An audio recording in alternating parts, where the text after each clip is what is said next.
And let's see what it looks like. But that's as beautiful a frame that you want. And there's your honey. So who wants to eat it? We're here in the orange groves, and it's a cold day, so the bees aren't as active. So this here is where your orange honey comes from. So if you look up here, we keep the queen in the bottom. She can't pass through. This is called a bee excluder. She cannot pass through. The worker bees can because their abdomen is smaller. So when we go to harvest the honey, we will just take these boxes off.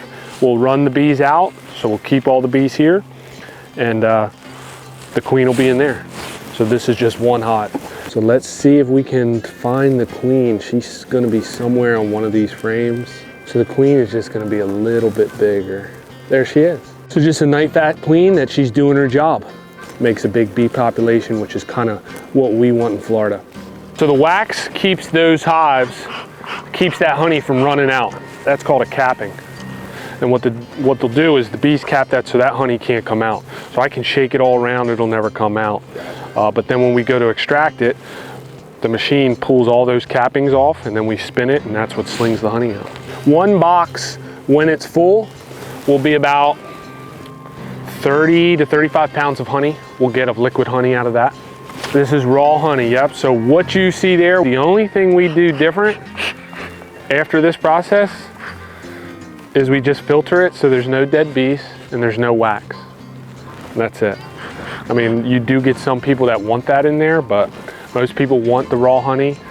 But if they opened up their jar and there was all these dead bees or just, you know, stuff from the processing part, they wouldn't be too happy. So we make sure. So probably the number one thing that people really look for is their allergies. You get a lot of people that say, oh, you know, my kid has allergies, I have allergies. And even now you're starting to see dogs have allergies, and people feed honey to their dogs. And it really helps out because it has other pollens in it too. So this is going to be mainly orange, but for instance, the oaks are blooming right now. So the bees are going to get all those things while they're here. It's going to be majority of the pollen count is going to be orange, but you're still getting the benefit of it without being just oak, because they don't make oak honey. So I believe these are Valencias. Okay. So that's the variety of tree. And then you're going to go to all these little white dots is what is left to open. So this is why we're pretty optimistic that if we get the weather and we get a little bit of warmer weather, we had some rain showers, if we get a little more, that all those flowers are going to open and they're going to secrete nectar. And this is what they look like when they're open. So the bee lands on that. The bee will stick its tongue down in the bottom of that pistil, and there will be nectar. And they'll get pollen from it too, and they bring that back to the hive. They dry it out, and that's what you get your orange honey from.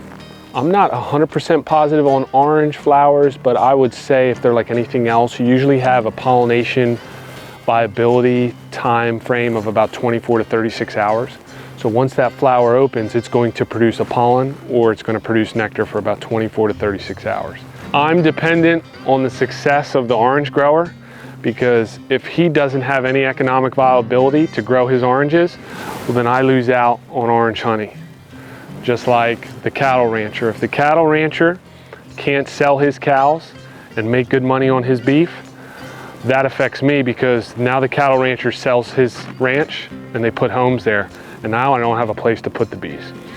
It's all a house of cards. We're all related in this together.